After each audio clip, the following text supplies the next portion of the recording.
30,000. Big. 31 target, north boot stack, 36,000, 13,000. Bang. 40 scope, short skate, hot, right.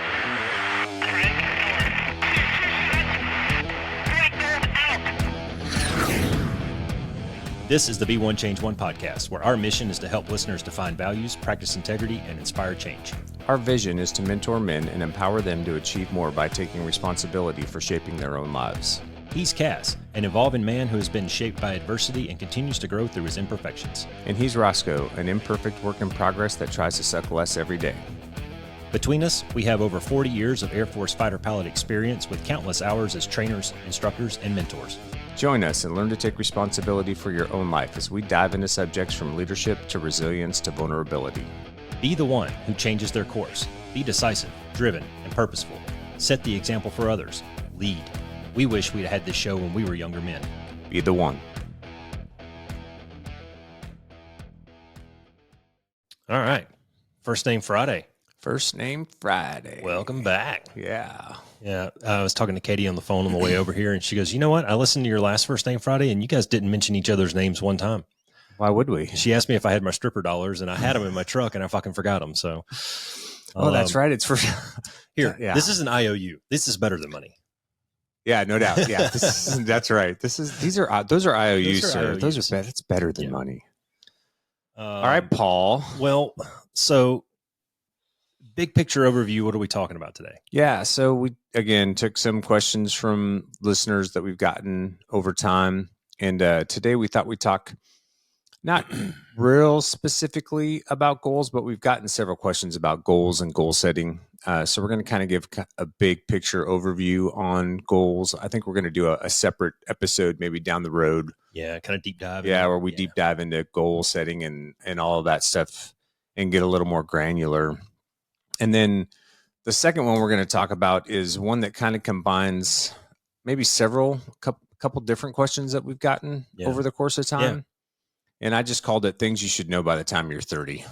That's good. I like that. Let me tell a quick story and hopefully frame at least the first one, maybe even the second one. Okay. Well, I guess it depends on what order we're doing them in, but whatever. Here's my story. So we'll go with goals first. Okay. Maybe this works better for the second one, but anyways. So I was in the sim today, today, and I saw an old bro of mine. Hadn't seen him in, maybe 4 or 5 months. Hadn't seen him around, and he's an old Strike Eagle guy, and he's like mid-major-ish, mid to slightly elder major. And, we were fist bumping and, hey man, how you been? I hadn't seen you in a long time and whatnot. And he's still active duty? He's in the reserves. Okay. Yep. And I asked him how he was doing. And men, we fall into this trap all the time of, like today, my knee's been fucking hurting me all day. I can barely walk, and people are seeing me noticeably limp through the hallways. And hey, Roscoe, what's going on? And I'm good. You suck it up, you press on, kind of thing. I asked this guy how you're doing. He goes, well, I had the cancer. I went, what? You had fucking cancer? So he ended up having testicular cancer. Oh my gosh. The guy's he's like mid-30s ish. Yeah. Mid, maybe slightly higher than mid-30s. He's a young man. Yeah. And he had to go through that, man. And he said, luckily we got it early and everything's fine. And he's kind of going through the medical process with the Air Force of, getting back onto flying status. And he doesn't know what it's going to look like. It may be a thumbs down for him. He doesn't know. It's really a big question mark right now. He should be all right. We had a B courser. We actually had a B courser come through, a young lieutenant who got diagnosed, I think, with testicular cancer when he was at the academy. Wow. And lost the ball. He was going there. He was there going through the B course. So he obviously got the medical evaluation, completed over the course of time. I don't know how long that, I know that process is always long and painful.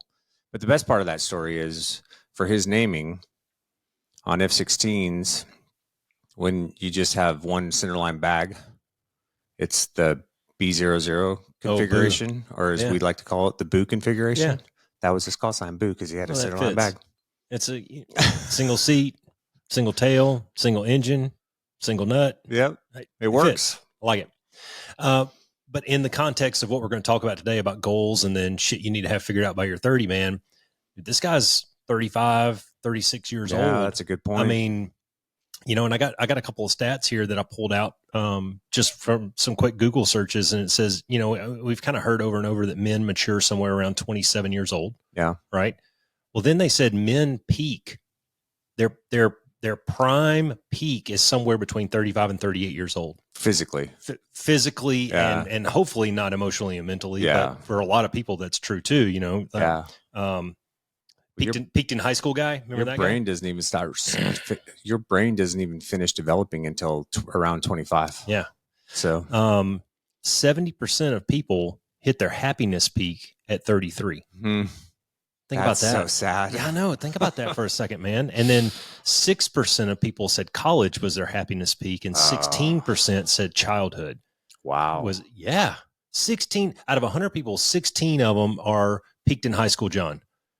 Think about that for a minute, man. Like, dude, now put it in context of talking to my bro today, and you're 35 years old and you're facing testicular cancer. Yeah. Holy shit, man. So the point is, I guess, to kind of frame the discussion. Maybe we should start with the 30s then. No, I think they both fit, because the way that I would frame this entire discussion is, guys, get off your ass and start figuring some of this stuff out, man. It's I don't want to say it's never too late, but I mean, the clock's ticking, bro. Yeah, dude, you don't want to be Johnny Football, right? Like, you don't want to be the guy on that, is living out of his van. What's that movie? Napoleon Dynamite. What's the brother's name? I don't remember. That throws the football. I can't remember his name either, but you don't want to be that cat, right? Who's, living in his high school years. That was the peak of the highlight of his life, with no future in front of you. Dazed and confused. Yeah. I mean, it's just, and you can do that by applying the things that we talk about on this podcast. Yeah, exactly. So right into goal setting. I mean, that's a good place to start. Even if you're, if you're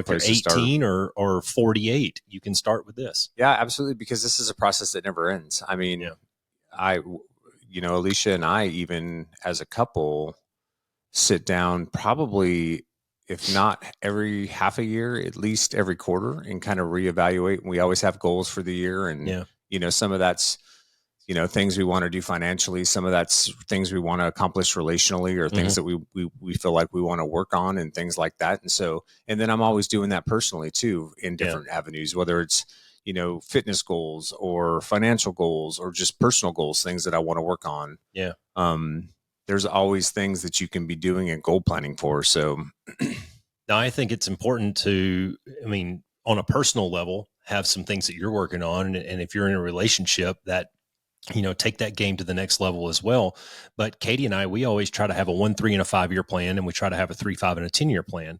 And, we sit down, like you said, we'll sit down every few months and we'll kind of move some pieces around or change some things. And guys, one of the big pieces to take away, I think, is that once you set these goals down, or once you write them down, that's not like finite. No, these things it's change. Not set. The goalposts can move if you need them to, and often they do. Yeah. And, the example is, well, I want to lose 10 pounds before the high school reunion here in 3 months. Okay, great. Write that down as a goal and let's get started, and at the end of the 90 days, you get ready to go put your bikini on and you only lost 8 pounds. Don't be disappointed with that. Yeah. You lost 8 fucking pounds. Yeah. Like this is a good thing, right? Yeah, it's a win. Yeah. So, take some of these things and take the dub when you can. Yeah, absolutely. Yeah. And I think what's important about that, because you alluded to it a little bit, and that's that, you need to have short-term and kind of medium-term and then long-term goals too. And that applies to whether that's a fitness goal or a financial goal or even a professional goal. You may have an in-state goal that you want to hold some position, but there's a whole bunch of steps that have to happen. Those intermediate milestones. Right? Yeah. And so you gotta kind of drill down and focus on, okay, well, if that's where I want to get to, what's the first step? What are the things? Yeah, and exactly. So maybe the short-term goals is, well, there's this 3-month class that I need to take to get a certification that allows me to start moving in that direction. Well, there's your short-term goal, right? And then maybe, your medium-term goal is to get hired on with company X, or to move into, a position that's underneath maybe the person that holds the position, so that you can be part of that team and start learning how all that works. Right. And so there's all these different ways that you can build goals to get to the bigger one at the end.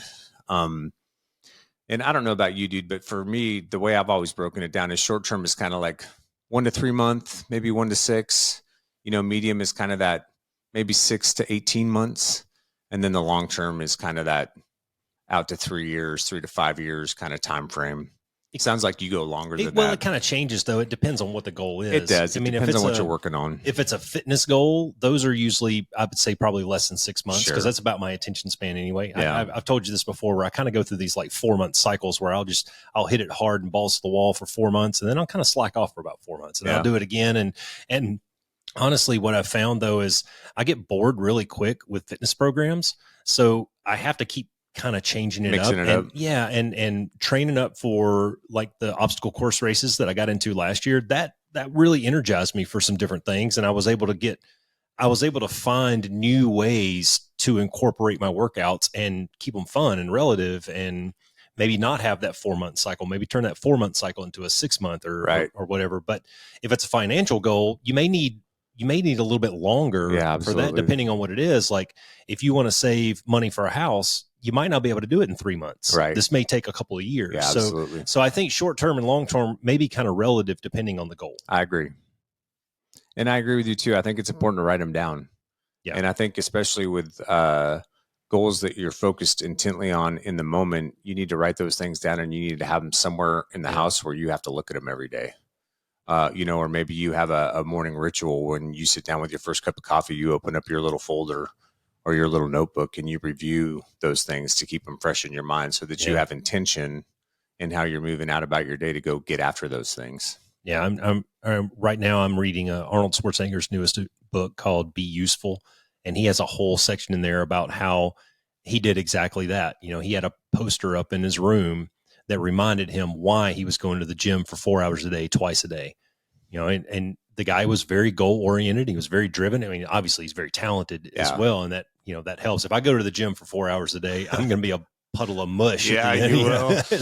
But he was gifted and he found his passion, and he was willing to work really hard to do that. And that led into acting. And he took that same drive and mentality and set those milestones into his acting. And then he ran for the governorship of California and still, carried that same methodology throughout all these phases of his life. And the man is tremendously successful because of it. Yep, for sure.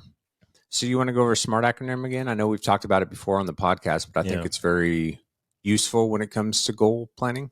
I think it's an easy construct. It is. Especially if you're new to it. Like, I think you and I can probably throw these things around like no big deal. Because, I mean, this is something we did every single day. What's your mission objective? What's your tactical objectives? And did you meet them? Yes or no? And you find that out in a 3-hour period during every single day that you go. Guys who aren't used to doing this, the SMART acronym, I think, is a useful construct to kind of get you used to the idea of how to formulate and actually write down a proper goal. And it's specific, measurable, attainable, realistic, and timely, or time-based. And I think if you can get to where you can write down your dreams and your ideas into that construct, that's when they become a goal. Yeah. Because if you can dream it, it's just an idea. Yeah. And I think if you can write it down, now it's a goal and it's actionable. Yep, absolutely. Yeah. Well, and I think that's what's important about it too, is that by going through the SMART acronym, it actually forces you to sit down and think through it a little bit, right? Yeah. Because like specific, like maybe you have a goal to go to the gym. Well, if you just write my goal is to go to the gym, okay. Well, what the fuck does that mean? And right? then? Yeah. So, but if it's, hey, I'm going to go to the gym 4 times a week. Well, that's specific, right? That's a little bit different. Yeah. And now you can hold yourself accountable to that. Well, we could take that a step further and kind of do the 5 whys on it and go, well, why are you going to the gym? Are you just trying to get healthy? Or is your cholesterol high? Are you trying to lose that 10 pounds before the high school reunion? Because each one of those is going to present to you a different goal in the end on how you work out once you do go to the gym. Yeah. You're absolutely, I mean, showing up to the gym is 90% of the battle. Once you're there, you're like, fine, I guess I'll fucking work out. Right. Yeah. But what are you going to do in that? Well, and that comes to the measurable part of it though, right? Like, is my goal to lose 10 pounds because I'm going to the high school reunion, or is my goal to improve my run time because I've got a PT test coming up and I need to be able, and I'm trying to max it, or I'm trying to beat what I've been able to do in the past. Is it to lose 30? Is it to next time I go in and get blood work done to have my cholesterol level lower and my heart, lower my cholesterol healthier? Points. Yeah. That's the measurable piece of it, right? Well, if you're doing a monetary goal, the measurable piece of it would be like, well, I want to save money to buy a house. Okay. That's great. That's also very nebulous, because if you save $10, you just saved money for a house. I'm pretty sure that's not your it's intent, not going to cut it. Let's put a price tag on this and a time frame on it. So specifically, how much money do you need to buy a house? Find the house that you want. Yeah. Take 20% of that. That's the money that you need to, and this is just rough math. If you got a $400,000 house here in Phoenix, then you need to save somewhere around $80,000 to get into the conversation, right? Yeah. Well, now let's put a timeline on it. And if you're a minimum wage earner, that's going to affect your timeline. Yeah. Versus if you're a guy who makes 2 bills a year. Yeah. You know what I'm saying? So all these things are relative, and they're going to be very specific to you and your situation. The point is, the construct, I think, can keep you straight. Yeah, absolutely. Couldn't agree more. And then you got to create an action plan, right? Once you figure out what those goals are, then you got to create an action plan around it, and then you got to go implement it. Yep. Well, if we ever get around to doing the episode on planning and executing and then debriefing that plan, one of the easiest planning constructs that I found was the 5 T's. And I use it in my personal life, from everything from going to pick the kids up from school to, I used it to coaching football. I would break down my seasons. I would break down my game weeks. I would break down my game plans using this 5T construct. And that's more of a, like you were talking about, kind of a long range, medium range, and short range. Think of it as strategic, operational, and tactical. Long rocks, near rocks kind of thing. Well, if I'm looking at a football season, I've got my strategic level is my campaign. That's my season. When do I start practicing with these kids, and what kind of goals do I need to have along the way before the first game or the first scrimmage, and those kinds of things. What if we get into the playoffs, and when's little Jimmy taking his family vacation, all those things go into that strategic plan. And then the medium range plan would be game weeks, week to week. What's my battle rhythm going to be week to week? What do I want to work on the first couple of days of practice versus the next couple of days of practice to get ready for the game?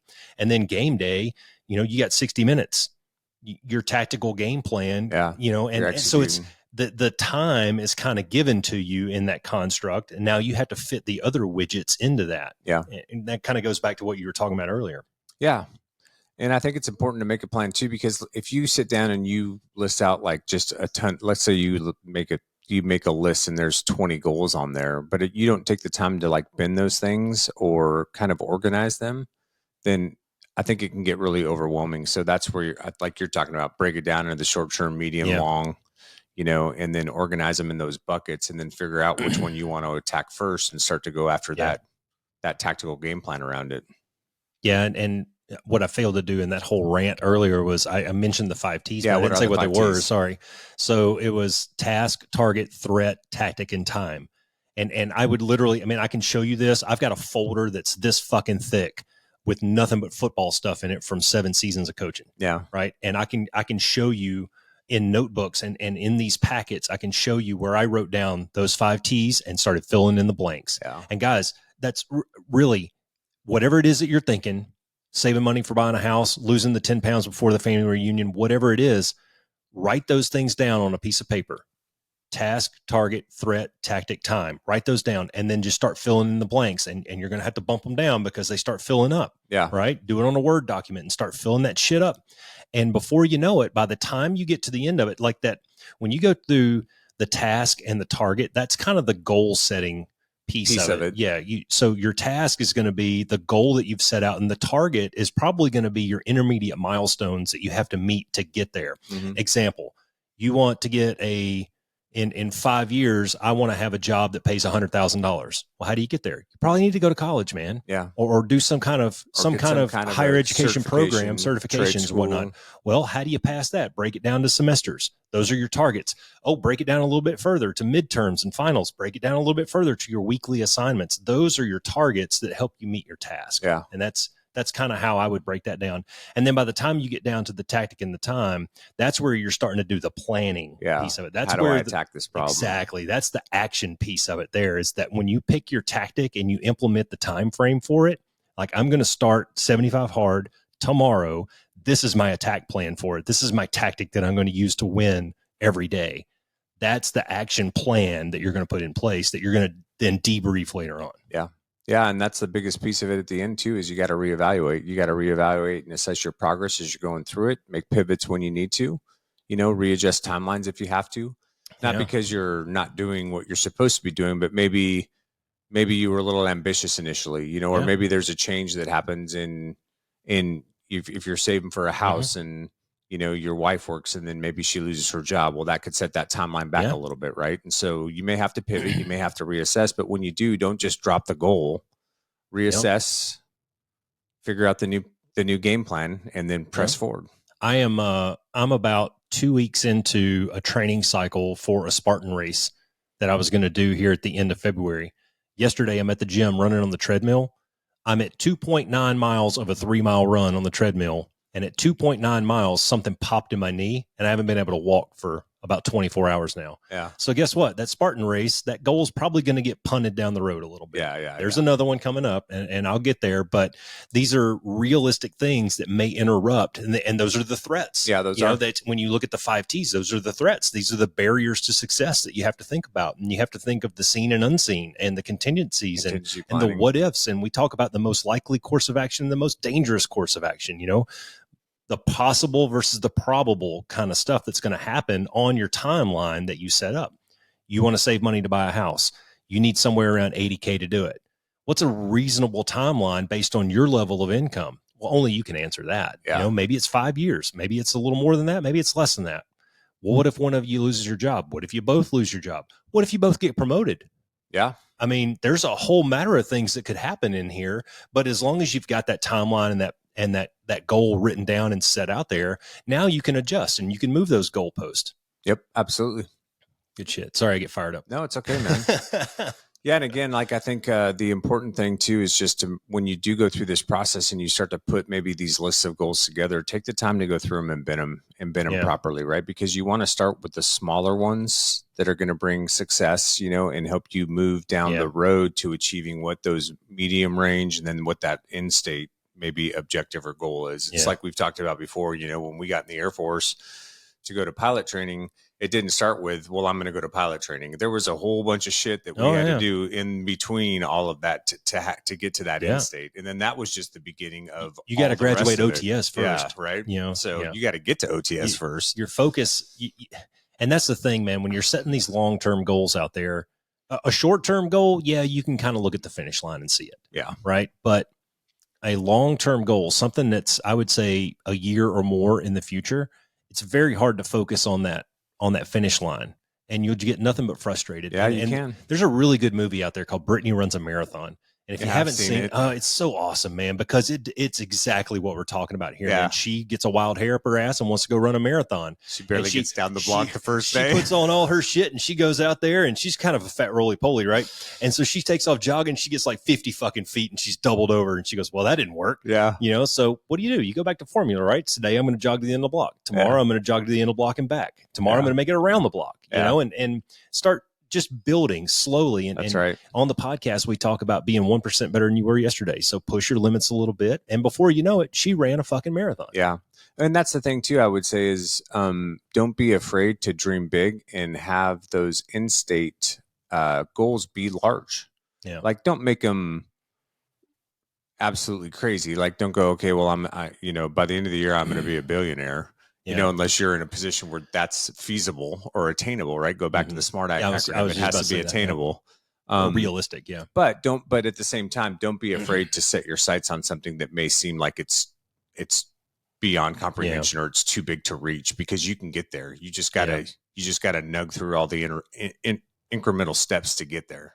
Well, if you're a kind of guy that can bench press 150 pounds, okay, and you set an audacious goal that, people talk like Grant Cardone and well, hell, even the Schwarzenegger book, and then Tony Robbins of the worlds, they talk about 10x your goal, right? Set these 10x goals out there, and even if you 2x it, well, you 2x, that's fucking awesome, right? Well, if you're a guy that can bench press 150 pounds and you set a goal out there that you want to bench press 300, and then you break it down, I got to do this many reps at this many weights and percentages and failures and all this stuff, and after a year, you blow out your shoulder, but you bench press 250. Dude, that's still pretty fucking good, man. Yeah. I mean, look at the journey you went on. Shit, you went right? from That's you went from a scrawny, you went from a scrawny ass 150 to I mean, 250 is nothing to smirk at. No. You know what I mean? Yeah. So these are, I guess the point in that is, set realistic goals. Don't be afraid to push them out and make them audacious and 10X those things, but also take the dub. Yeah. Take the W. I mean,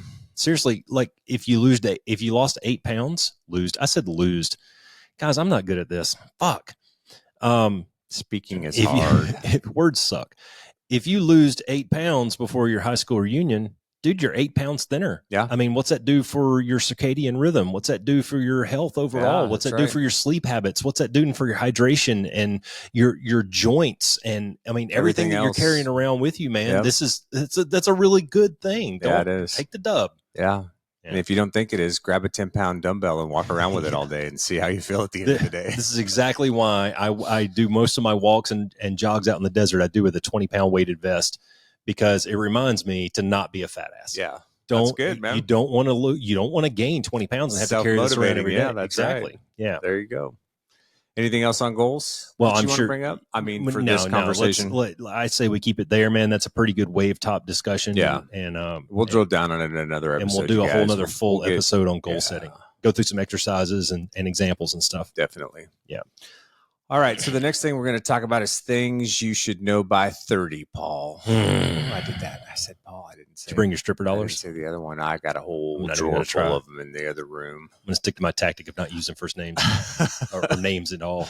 That's valid. That's a tactic. So you guys, we get a lot of questions, and it's funny because I guarantee you I could probably nail within about a 96.9% accuracy what the age range of the person is that sent me the question, just by the question. Yeah. And so we get a lot of these questions. And so I wanted to talk in some more not generalities, but a little more wave top discussion about here's some things that you should probably have figured out by the time you're hitting 30, your late 20s, early 30s. We're going to throw a list out there, and this doesn't mean that you have to necessarily check all of them off. No, this is just a general discussion, just discussion points, man. Yeah. And this isn't one of those like Facebook fucking things where you get points for every place that you visited in the world or whatever. It's not like that at all. Don't take it as if you haven't gotten this shit figured out, you're not a failure. We're not throwing spears. We're just these are some things to consider if you're kind of in that age group. Yeah. So there's a few things that you got to figure out if you want to move forward with some intention. And the bottom line is when you start to hit about your 30s, I know for me, like my metabolism first started slowing down around 25, and then it hit again at 35, and then it's like 40, and then it's like 45. At 40, it's a full stop. And then at 50. Yeah. And so, anyways, at some point you got to grow up and start considering your future from a financial perspective, from a health perspective, and from a relational perspective. Right. So, we all do it. You have your fun in your 20s, you party, you don't have a lot of responsibility. You're young, you rebound quick from, injury. Hangovers don't last as long. And it's, there's all kinds of goodness that comes out of that. But at some point you got to start to put some of that stuff aside and create a more deliberate space for goals and actions that you need to take to set yourself up for your future. So you just might have to recognize that you got to shed some of the rigid assumptions that you've had in your 20s, and again, it's like we talked about on the podcast, whether those are values that were taught to you by your parents, the church, the societal or cultural influences that you got in college, all those types of things. At some point, those things have to give way to more meaningful things. I would step back one step on that and just ask this question and go, where am I going to be in 10 years? Where do I want to be in 10 years? Yeah. Let's say that you're 28 and you're sitting there and if you ask yourself that question, man, you're almost 40 by the end of this discussion. Yeah. Right. And you still want to be beard hair in the bars on Friday and Saturday night or clubbing and nursing a hangover all day Sunday to show up to work Monday to grind it out for a week. Do you want to be a manager by then? Yeah. Do you want to be making $50K more a year? Do you want a relationship with maybe some kids? These are the kind of things that I want you to start thinking through. If you're in that late 20s kind of age range, start looking out 10 years into the future and then reference the goal setting discussion that we just had and start putting some of these things down. Yeah. And that's a good segue into the first thing that I wrote down, which is no one's coming to save you. You're on your own, pal. Right? By the time you're in your 20s or your 30s, you shouldn't be living in your mom's basement. You shouldn't be playing video games 8 hours a day. You shouldn't be doing more effective things with your time. Now, that's not to say if video games are like a release for you or a way for you to just decompress and you want to jump on every once in a while for an hour or so to do that stuff, because that's one way that you decompress. That's one thing. But you guys know what I mean. Like if you're gaming all night long and then, it's making you late for work the next day, or making you so tired for work the next day that you're not performing at the best level or the best way that you can, then you need to reassess some of those things. But the bottom line is nobody's coming to save you, man. There's no bailouts anymore. The decisions that you make now about your finances and your health are going to have huge impacts in the future. If you don't have the money to go clubbing every weekend and cover the 100+ bar tab, then fucking stop doing it. Yeah. Right? Like, don't, this isn't the time to start putting yourself into loads of debt because you're making poor decisions. If you're underperforming at work, guess what, dude? They're going to fucking replace you and nobody cares. Right. Yep. And it's going to be on you to find a job that gives you the same flexibility, the same amount of money, whatever the case may be, the same benefits. So you just got to figure things out, because I think it's about this time in life where a lot of people recognize and start to figure out that they're not as special as they think they are. Yeah. Yeah. You're not a unique snowflake. You're not, and yeah, you're just like everybody else. Yeah. And in most of us at this point in our life aren't at a position in a company or whatever where we're not just a cog in the wheel, right? You're probably not there, and you can easily be replaced. So I mean, we saw this after 20 years in the Air Force. I mean, we devoted our entire adulthood to a profession, and somebody was sitting in our chair before it cooled off. Yeah, that's right. The day we retired, and unfortunately, I saluted, handed over the guide on, and because it was over. Well, here's the tragic reality of it, man, and you can take this for what it's worth, younger guys and gals. When you're working for a company, unless you're an entrepreneur and you've started your own thing and you're building something yourself, and even then, to a degree, it's all about the Benjamins, man. Yeah. It's all about the dollars, and the company doesn't give a fuck, right? So if you're underperforming, you're out, and they're going to find somebody that's happy to be there. They want somebody to produce more widgets, and if you're not producing the widgets, they're going to find somebody that gets some more widgets. Yep. It's just that simple. Where you were talking about nobody's coming to save you, and you need to have some shit figured out. I started thinking about by the time you're 30, you should probably be in a mental space where you're mature enough to take accountability of your actions and decisions. Stop being a fucking victim. Yeah. Right. Some of these people that are squawking out there on social media about how their butt hurt about topic X, guys, you're 30 years old. Well, okay. Like, no, this is nobody's fault except for your own. That's right. Let's say you graduated high school at 18. That's probably average 17 or 18 years old. You've been out in the real world now for 12 to 13 years. That's more than a decade. Nobody's to blame but you. So take accountability of that shit. Start taking responsibility for your own actions. That's right. And start recognizing that the decisions that you've made may be why you're where you're at. And if you don't start making better decisions, you're going to stay there for a very long time until you do. It's 100% valid. And so you've got to start taking accountability for your own actions, and you have to start looking towards the future. Just like you were talking about, what's the 10-year look, man? Where do I want to be 10 years from now? Yeah. And then start figuring out, okay, well, how do I get there? Because you reverse engineer that because going back to no one's coming to save you, you're the one that's going to have to fucking figure that out and do the work. Nobody's going to come in and go, hey, you're awesome, be a manager, right? No, you've got to put the work, you got to put the effort in, you've got to go get the certifications, you got to go get the additional education, you got to go whatever it is for wherever you want to be. The only one that has control over whether or not you get there is fucking you. That's right. So get off your ass. Quit making excuses for everything. Quit blaming it on everybody else. I was just going back and forth with a guy a couple of days ago, and he was talking about he's our age, and he was talking about how he's not a spring chicken anymore, and he can't go play basketball like he used to, and do the things with the kids and be as active. And it's just a fact of growing up, man, and getting older. Your body just can't take it like it used to. I mean, I think some of us are doing pretty well for 50 years old-ish, and I try to stay pretty active and mobile. But what I told this guy was, I said, look, you're either going to pay for your health now or you're going to pay for your sickness later. Yeah. And that's really the choice. That's it. And if you're in your late 20s and you've kind of got a little bit of a dad bod and a beer gut because you partied for 10 years after high school, hey, it's probably time to start thinking about what the long-term implications are going to be on that. Because what you don't want to do is you don't want to be 50 and start to have heart problems and diabetes and things like that, because then you're really going to have to pay for it. Yep. Yeah, for sure. The next thing I had was that financial stability takes time and effort. So all the get rich quick schemes, like, dude, none of that stuff's valid. It's just not, right? Like, most people gain wealth by saving, by living beneath their means and starting early and allowing the money that they save to compound in interest over time. That's right. That's how you make money in this world. Play the long game. Yep. And then that money starts making money for you because it's invested. And so, we live in a debtor society. You can't get money back that you lose on impulse buys. If you can't afford a brand new fucking car, don't go buy a brand new fucking car. Yeah. There's no reason to have a $650 payment just so you think you look cool driving down the street. Because guess what? You probably don't. And nobody's looking anyways, right? I'm working on my second career. I get a pension from the military every month. I drive a $100 car. Yeah.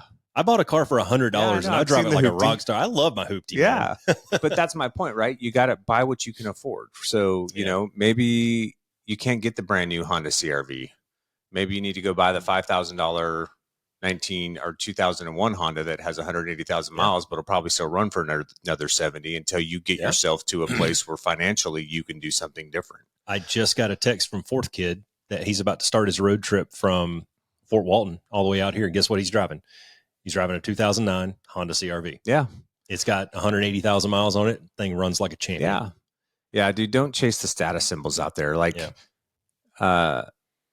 anyways, I'll just leave it at that. And just realize too, that if you're in your 30s, if you're in your late 20s coming into your early 30s, like, expenses pile up quick, right? Yeah. When you start to have a mortgage, when you start to have a family, if you've got educational debt from being in college, all that stuff continues to build on itself. So try not to get yourself in situations where you're going to have even more debt that you've got to worry about. And then the more cushion you can build financially, the better equipped you're going to be to weather the loss of a job, maybe a major medical issue.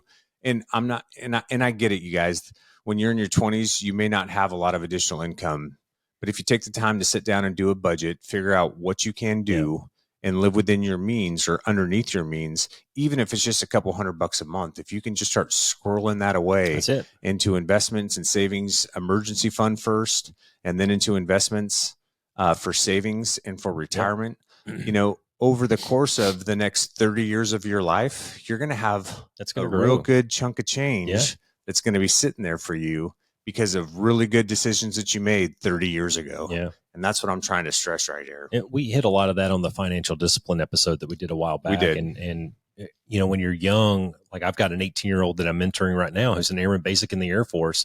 And I said, dude, it's not about the amount of money that you save when you're an Airman Basic in the Air Force right now. You're 18 years old. Yeah. Man. You got time. All right. It's more important to build the habit of saving right now. So whether it's $10 or $20, it doesn't matter, but start small, something that you can afford that's not going to break your piggy bank. All right. But get into the habit of putting that money away and not messing with it for the next 30 or 40 years. Yeah, absolutely. And just while we're on the subject, there's a really cool documentary on Netflix, and I think it's called New Americans. It's got a subtitle, but I don't remember what it was. But for the first, 50 minutes of the documentary, it's all about these day traders. And remember the Robin Hood thing with GameStop a couple of years ago, right? They go through all that stuff and they break it down and how Dogecoin crashed and all this shit, and what these guys are doing is, what you see, what you may see on social media from a person who made a lot of money doing something like that, you may see he made an investment, he flipped it for 400% and he made a shitload of money. Yeah. But what you're not seeing is those guys sitting in a fucking computer chair with a wall full of monitors for 18 hours a day, studying the stock market and studying these trends and looking for these little blips here and there. The guy that flips it and makes the 40X, that's 1 in a million. Like, it doesn't happen. And that was my next point is those are the one-offs. Yeah. Those are the less than 1%ers. Here's the bottom line. If you don't know anything about investing, but you want to start saving money, don't buy stock. Nope. Don't buy individual stocks. Nope. Don't do any of Don't think you're the guy that's smart enough to figure out the stock market and beat it, because you're fucking not. No, even the experts don't. right? So the best thing you can do if you want to play the market, play the whole market by buying an ETF. Just put your money into an ETF. It's automatically diversified for you, and that money will grow at probably 8 to 11% over time every year. That's the average return over the last, 100 years, is somewhere between 8 and 10%. So, if you want to get smart on that stuff, then do the self-study. Bottom line is you have to do the work. You have to study it. You have to learn it. You have to learn the language. You have to learn what all those things mean. You're going to have to invest in the right software. And I'm not saying don't ever buy, like if you have the money, if you're in a position in your life where you have some play money, and then buying individual stocks is a great exercise in actually figuring out how all of this stuff works. Like, okay, if I want to buy some individual stock, what do I look for? What are the things that I need to look at? How do I read a sheet from a company and see what their profit margins are and all that stuff, right? And then you can play with it a little bit. And that's a great learning process if that's something that's interesting to you. But if it's not, just buy ETFs, you guys. You'll be fine with ETFs. I'm a mutual fund S&P 500 kind of guy, man. Warren Buffett said, if you want to build wealth, put your money in the S&P 500 and wait. Yep. And that's been my game plan, dude. Yeah. I just because I don't have I'm not that stuff doesn't pique my curiosity. Yeah. Like if I were going to buy a stock, I would buy probably an Apple or a Google or something like that I know is going to be probably a safe bet. A blue chip. Earn me about 8 or 10%. Yeah. About the same as what the Fortune 500s are doing, and I'd probably call it good. I'm not trying to buy a penny stock and flip it for 400%. Yeah, you're not smart enough to corner the market or to know which sector the market's going to perform better than others quarter to quarter. And so the best thing to do is to buy the entire market, and you do that with an ETF. That's it. It's too easy. The other thing that I hear a lot is that like people bitching or complaining about, well, I should make more for what I'm doing and this, that, and the other. Like, just quit thinking you should be paid more. Should you really? And challenge the assumptions about what your timeline for success is and what you need to do. If you want to make more money, then figure out what you have to do to make more money. Yeah. If you want to move into a higher position at your work, then what steps do you need to take? What is there certification that you need? Do you need additional education? Do you need to start going to school at night because you need an MBA to do what you want to do, right? Like, what are the things that you have to do individually? What are the steps that you have to take if you want to increase your income? Well, if you want to be valued, you have to make yourself valuable. That's right. Right. And you have to set yourself apart. To be valued in your workspace, that could come with experience, which means time. It could come with getting that extra certification. Like if you're, my oldest son right now is an IT guy. And one of the things that's stopping him from getting a promotion is Security Plus. And he knows that. So, dude, and I've told him this, you just got to buckle down and take the damn test, man. Yeah. You're going to have to put in the work for about 3 months, study your ass off, and go take the test. And you might fail it. I hear it's a really fucking hard test. I haven't taken it, but I've heard it's really hard. If you fail it, now at least you know what kind of questions they're going to ask, and you can go back and now you can do pointed study. Yeah. And tactically study for this thing now. Yep. So if you want to create value for yourself, you have to make yourself valuable, and you have to invest either the time and or the effort to do that. Yeah. And then the next point that I had, so that's financial stability. I'll just leave it at that for that one, unless you have anything else to add. The third thing I had is most people in your life, friends in particular, have a season. Yes. There's very few people that you're going to have in your life as a friend that is going to be a friend that endures throughout your life. And if you have one or two of those, you're a very lucky individual. If you're a small town guy who doesn't really get out too much, then maybe you hang out with the same 5 guys, since y'all were high school buddies. And that could be a good thing or a bad thing, but that's probably where you're going to go with that. Yeah, there is. But yeah, and that's not a bad thing. It's not a bad thing to let relationships go down the paths that they're going to go down. And some of them just naturally atrophy over time. Yeah, they do, right? The circles that you run in are going to look different as you get older in life, right? Well, because you change and they change. You change, they change. Yeah. People get married, people have kids, people move away for jobs. Circumstances. People do different, different things happen. So sometimes you got to let those things ebb and flow. You can't hold on to that stuff too tight. So just my advice around that is stay in a moment, take advantage of the relationship that you have in whatever time frame you're in. But then also, this is really the point probably in life where if you haven't started to do this, you need to start being more intentional about the circles you run in. Yes. So, and here's why. we were talking, about before in the pregame, we were talking about an individual who, has probably been in a rut for a very long time, and by very long time, 2-3 decades. Yeah. And they continue to do and have the same behaviors that they've had for all of this time, and all of these things have probably become habits at this point. But the point is that if you don't break yourself out of some of those things, like if you've been drinking hard in your early 20s, if you don't start to curb that stuff by your 30s and really get a handle on that thing, well, dude, if you're not an alcoholic by 40, you're definitely going to have some fucking health problems from it. Now, and so let's just be fully transparent here.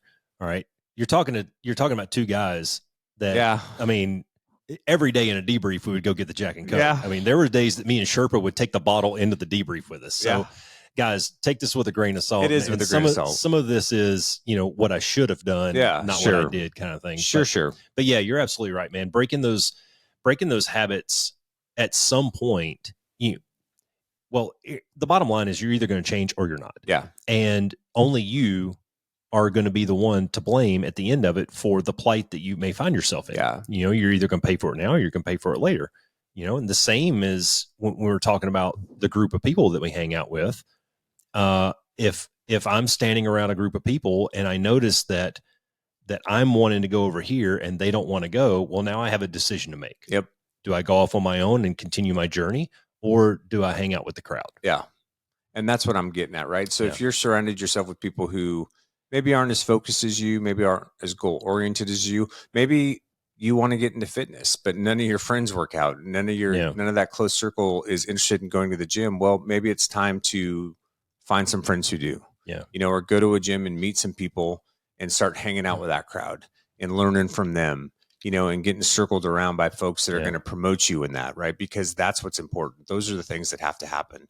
And my point in saying that is just don't be afraid to pivot even away from the group of friends that you may have if they're not really supporting or sustaining you in the direction that you want to go, like you were just saying. Yeah. I think it's okay too, man, to have what I kind of say is little constellations of friends. Absolutely. Maybe you have your church group that you like to hang out with because you like the energy. Yeah. And you like community. You like the community of it, and you know that when you go and you hang out with these people, generally they're all going to be in a good mood and you like happiness. Yeah. Okay. So that's good. But also you like to go four-wheeling and have a good time and throw a few back. So there's another group of friends over here. Sure. Y'all get to go rage and build bonfires and shit out in the desert. And then maybe there's a group that you go to the gym with, or that you do these different things, so there's nothing wrong with diversifying in friends too. You can have these little pockets of friends that you do different activities with. And you get, when we talk about the mind, body, soul balance, and I'll even throw for this discussion, we even throw finances and emotions into there too, and keeping all these things in balance. It's okay to have these little pockets of friends that you get different things from. You're carrying on these relationships because you're getting ROI on those investments. Yeah, absolutely. The next one is, I just wrote, fuck society and social pressures, you do you.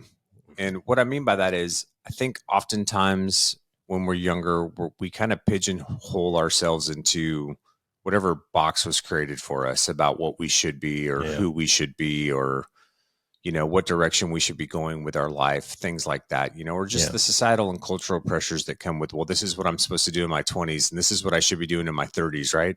Fuck all that shit, dude. What's important to you? What do you really want to fucking do with yourself? Go back to the 10-year question.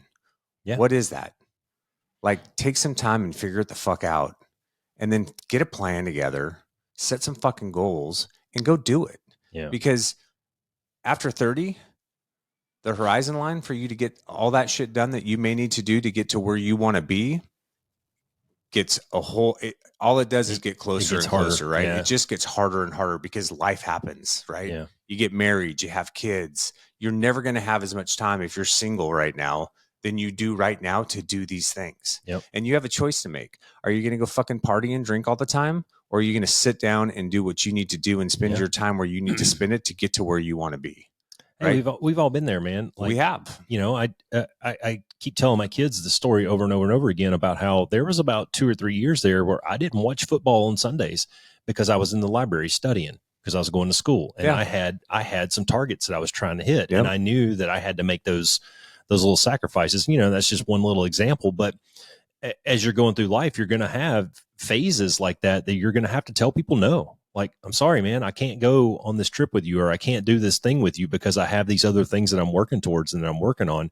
Today is my long run day. And I know on my long run days, my legs are going to hurt like a motherfucker. So no, I don't want to go to the concert with you. Yeah. I'm sorry. I'll pick it up on YouTube or take some fucking videos or Facebook Live that shit for me. Or, so the other thing, man, is let's not just gloss over the fact that, like we were talking in the pregame about, this takes a tremendous amount of courage. It does. On an individual level, and discipline, to say no to other people and say, you know what, I appreciate you guys and I appreciate what you've done and where our group came from and what we've done as a collective group of friends.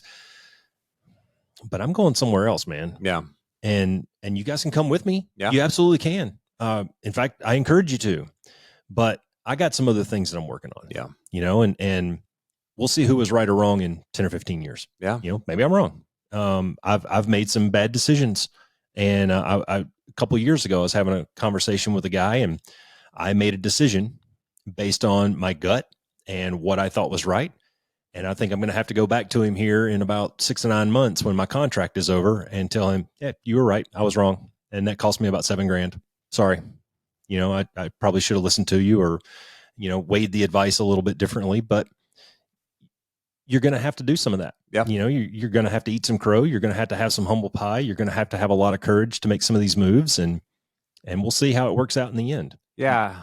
My gut tells me if you're the kind of person who is trying the 1% better every day kind of path, you're probably going to end up in a better place than the other people who are, well, that's just the way my daddy did it. Yeah, exactly. That's just the way I am because that's the way my daddy did it. Yep. Well, fuck your daddy and fuck you. Yeah. All right. I'm going somewhere else. That's right. And cultivate the relationships that are important, and the ones that aren't, let them go, man. There's no reason to expend energy and effort into things that aren't propelling you in the direction that you need to go. So you got to focus on your goals and how to achieve them, and just cut out the external noise, and don't listen to the fucking stands, man. It's like we've talked about with Man in the Arena, right? Because guess what? When you do start to cut some of these ties, they're all going to be bitching. They're all going to be, they're going to be chucking tomatoes and spears from the stands and telling you you're a fucking idiot and that shit ain't going to work and it's never going to happen for you or whatever. Fuck all of them. Yep. Don't listen to a word they say. The people who aren't doing that, those are the people you hang out That's right. with. Just get focused and move out on it. The people who are going to come to your marathon that you're going to run and go, hey man, I'm not going to run the marathon because fuck that, right? But I'll come and take pictures. Yeah. I'll get a photo pass and I'll walk up and down and I'll take pictures of you while you're out there running. Those are the support people. Those are the people who are, they may not be on the same journey, but they're going to support you on They're going to support you on yours. That's right. Exactly. Yep. And then, like we talked about in the last podcast, at some point, personal fulfillment is going to shift from just raw ambition and climbing the corporate ladder to finding some semblance of balance in your life. Yes, balance. And is it's huge. hard. And we're telling you to do this now because the sooner you figure it out, the more fulfilled your life is going to be. And I know I didn't do it very well for a very long time in my 20s and 30s. I was very focused and driven in very specific avenues, and I let a lot of other shit, relationships, friends, and other things fall by the wayside in the pursuit of those goals. And in hindsight, I didn't have to. I don't know how much it really mattered. It'd be really cool if we could go back in time and do it again, knowing what we know now and being like, yeah, fuck that. Yeah. Fuck the roll call on Friday night. I'm not going. Don't lose sight of that stuff if you can, because the earlier you figure out like that work-life balance, that mind, body, soul balance piece that you always talk about, Roscoe, the better off you're going to be. Yeah. Guys, you got one life, and it's yours. And every day that you wake up, you have an opportunity. It's right in front of you. Yep. And at the end of the day, when you go to bed, you can look back on that day and you can say, did I make the decisions today that are going to help me get to X? Right. First, let's go back to the goals discussion and define X. Let's put something tangible down on that. But every day is an opportunity, man. And guys, I'll be the first one to admit that every now and then I take a day off. Yep. Every now and then I take a pajama day and just watch fucking Netflix, man. Yeah. Because you need that. Sometimes you need to recharge. Sometimes you need to take that R&R time, man. And it sucks for me because I'm such a competitive person between my ears that I track on a whiteboard. I track my workouts, And if I take a rest day, I write it in red. I hate to see red on my board, but I know my body needs that, especially the older I get. It still frustrates the shit out of me when I have to take a rest day. Yeah. But I always feel better afterwards. Yeah. I always feel better. And that next workout is, man, it just, so you got to find these balance. You do. These balances. Like now I won't work out more than 3 days in a row without taking a rest day. Yeah. Cause I'll get too tired. My hips get too tight. It's just, yeah. It just, That's and then my workouts, muscle. yeah. And then my workouts suck and I can't push as hard or do what I want to do. And so I've learned that about myself, which leads me to the next point, which is you're getting older. Yeah. Right. So you are. Yeah. No shit. I am, dude. Everything fucking hurts now. But no, seriously, like we were talking about, your metabolism's going to slow down in your 30s. Yeah. Keeping weight off is going to become more difficult. If you're eating, McDonald's and having 2 milkshakes a day, well, that shit's going to catch up with you real fast in your 30s, man. And so the point is it becomes harder to take care of yourself. So any bad habits around drinking or drug use, even if it's recreational, can really begin to have major impacts on your health, especially if they become addiction. So, and then the other thing too is like you don't bounce back from injury as fast. It takes longer when you tweak something to heal and to get back out there. So you just have to be a little more intentional. You have to be smarter about how you work out. Like we were talking about this the other day. There's some things I don't do in the gym anymore. Like yes, I did. Oh yeah. In my 30s, I did CrossFit and I could throw weight around like it was nobody's business. Yeah. And those Olympic moves were great. They kept me lean. They kept me strong.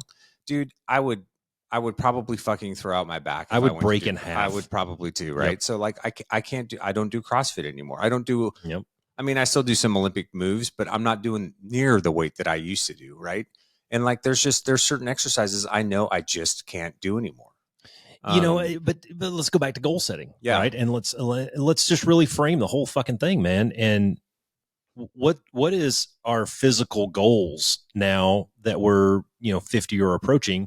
My physical goal is I want my body to be able to do what I want my body to do. That's right. And if I want to go walk 13 miles around Six Flags one day and then get up and go hiking the next day, my body needs to be able to handle that. Yeah. So I do the functional fitness kind of shit. Like you were I'm not trying to go in and throw plates on the fucking bar anymore. No. That's not me, man. Mm-mm. Give me a couple of 35-pound kettlebells and a rowing machine and I'm just fine. Or that's a pull-up bar. I mean, this is what I want my body. If I want to go backpacking across Europe, then my body needs to be able to handle that. I need my shoulders a little bit, beefed up some so I can carry the backpack. I need my legs and my knees and my ankles to be in shape and nice and tight so that I can go for those walks and do those things. Yeah. So your goals change as you get older. They do. Your physical fitness goals change as you get older. Again, reading this book about Arnold Schwarzenegger or by Arnold Schwarzenegger, and his goals when he was in his 20s being Mr. Olympia are way different than they are now when he's in his 60s. Well, sure. He's not working out twice a day, 4 hours a day anymore, right? Because he'd fucking die. He stays in shape, but he is able to go out and do the things that he wants to do. Yeah, functional fitness becomes more important as you get older. You just want to maintain your weight. You want to keep your heart healthy, and you want to maintain your muscle mass. But you don't need to go throw 315 around on the bench press anymore. No, you take the same discussion and you go to your financial goals. Your financial goals change when you start getting a little bit older. You get to 40 and your timeline to get to retirement age is now cut in half. Yep. So you're going to change. Maybe you don't accept as much risk in your investments anymore. Maybe you diversify a little bit more. Maybe you invest in real estate or something, something a little bit different and diversify a little bit more so that if one crashes, the other one's okay, and so these goals are going to change as you go through your life. And this was a funny that I forgot to say earlier, but we had a flight doc here when you and I were in the squadron and I went for my annual physical. And he says, Roscoe, you're getting old when you go to bed healthy and you wake up injured. Like every fucking day, man. Yeah. I wake up and I'm like, ow, that didn't hurt yesterday. What the hell? Yeah. So that's 40 and one day is when that happens. Yeah. So anyways, that's what I got. What else do you got on your list over there, Roscoe? Man, I had all the same stuff. I wanted to wrap it up though with to kind of close the loop on the whole thing. I wrote down just a little bit of advice, and we talk about in the opener that this is the show we wish we'd had when we were younger men. And we had Hamster sitting here saying kind of the same thing. If you could go back and talk to your younger self. His name's Ed, by the way. Ed. And I did just say your call sign, so I owe $1. I didn't bring my stripper dollars, so here, I'll Venmo you. But I would say, first of all, don't take yourself too serious. And by the time this comes out, actually, no, we have an episode coming out that talks about some advice from some elderly people or some people who are more, I would say, experienced than we are in life. And it comes a lot from that discussion, but relatable to what we just talked about is don't take yourself too serious, man. Yeah. Learn to laugh. Yeah. Laugh at life. Laugh at the events. You stumped your toe. Fucking laugh it off, dude. I mean, yeah, shit's going to happen to you. I think more importantly, because, I talk about this now in the job that I'm in. We'll talk to flight attendants, try to make the work environment as fun as we can, because the day-to-day grind in the airlines can be a little stressful, especially with people and how people behave sometimes. But the point is take your profession seriously, but don't take yourself too seriously. Yeah. I can get keep your ego small, because guess what, dude? You can be really professional and really good at what you do and still fuck it away every once in a while. So, every once in a while I have a hard landing. Yeah. Welcome aboard, sailor. It happens. I do it pretty much every day. And so it's okay. Right. But so take what you do and put the effort into what you do professionally, seriously. But don't take yourself too seriously. Well, and that goes right into it'll help you keep perspective. Goes right into my next little piece of advice is, be a little bit humble, and just realize, like today, talking about what you were just talking about. Yeah, I take my profession seriously, but I mean, I fuck things up sometimes, incredible, man. I was given a scenario and I misread the piece of paper. I don't know if I just didn't have my glasses on or couldn't read his handwriting or what, but I completely screwed up the scenario, and I was like, sorry, dude. Yeah. My bad. I mean, let's run it back, because I completely hosed that one. You know, and it was 100% on me. And I've said it a million times on this show. Humility is a superpower, man. It is. And if you can get to a point in your life where you can say, I fucked up or I don't know, then I think you're going to win. Yeah. And then I would just say, like we talked about before, dudes, just at some point in your life, you've got to get in the arena. And you've got to start to figure these things out for yourself. And you've got to build a little resiliency and some self-discipline and figure out what your goals are and start moving out towards them. And don't pay attention to anybody in the stands. Have courage over comfort, because it's going to be uncomfortable at times. When you're scraping by because you're going to school, it sucks. When you're trying to figure out ways to pay bills so that you can get that master's degree, it sucks. But getting through that for a year and a half or so, or whatever it takes, what's on the other side is going to make all of that effort worth it. Yeah. Having that long range vision and being able to see yourself in that position. Yeah. Being able to visualize, man, when I'm sitting in that office, when that's my desk, and let yourself be in that moment for a little bit. Let yourself visualize walking across that stage and being up there giving the presentations or firing the guy or whatever it is, whatever's motivating you to get you to that point, that first big paycheck that you get after that big promotion. Yeah. Let yourself visualize and be in that moment a little bit, because that helps make it real, and it helps motivate you to want to do these things. The motivation is the key, because there's going to be times where you're going to be like, fuck this, it's too hard.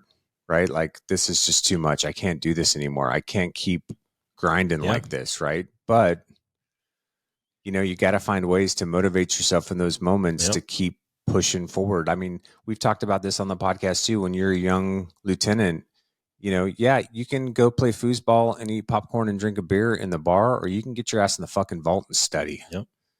And guess what the difference is going to be between those two guys? Performance, survivability, opportunity down the road, like for upgrades, for weapon school, for all those types of things. Yeah. What's the word I'm looking for? Reputation you build, right? Yeah. It's all based on those things. It's whether you want to agree with it or not, we live in a performance-based society, and you either outperform or you don't. You either perform or you don't. And the underperformers, well, they're the underperformers, right? And so you just have to find ways to motivate yourself to keep pushing down that line, because if you do, you will get to that end state at some point. I guarantee it. Yeah. If it's realistic. If you've set some realistic expectations for yourself, like if you're like me and was a slow white guy, if your dream is to be a all-star sprinter at the Olympics, probably not going to happen. That's probably not realistic for me. I'm 6'3" and I wasn't running fast enough at the time. Even in my prime, I wasn't anywhere near fast enough. So, have some have some realistic expectations of yourself. And what's this all go back to? It goes back to self-inspection and self-awareness and all these things that we talk about, man. So just in closing, guys, I would say, to wrap this episode up specifically, I would say by the time you're 30, you probably need to have a vision of where you want to be in the next 10 years and then start writing down some goals that are going to get you there. Yep. And over the next few episodes, we'll do another goal setting one and we'll break it down a little bit further and get down in the nitty gritty and throw some examples and exercises out there. Sounds good. Anything else to close on, Paul? You can't see me. Yeah, I can. Be the one, man. Be the change. Hey guys, one of the consistent topics we discuss on the Be One Change One podcast is the importance of resiliency, seizing opportunities, and choosing courage over comfort to achieve what is important to you. So if you're an outdoorsman, we would encourage you to explore Sick Bear Outdoors. That's right. Sick Bear believes in using the symbol of resilience to empower your outdoor adventures and to experience the wildness of life's trails. Sick Bear adopts the bear's approach by fearlessly embracing nature, standing your ground, and courageously facing challenges. Get out of your comfort zone at sickbear.com. That's SICBEAR.com. Visit sickbear.com for all of your individual and family hunting, fishing, or outdoor adventure needs. Thanks for flying with the Be One Change One podcast. If you got something out of this show, then be the one and share it in your circles of influence. You can be our wingman through our website at www.be1change1.com. That's B and the number 1, change and the number 1.com. We invite you to be the one and join our fighter squadron on social media at Be One Change One on Facebook, YouTube, and Twitter. You can follow us at Paul Roscoe White on Facebook, Instagram, and LinkedIn, as well as Roscoe's website, www.paulroscoewhite.com. You can email us from the website and please leave comments, share, and ask questions, or leave ideas of things you would like to discuss on future podcasts.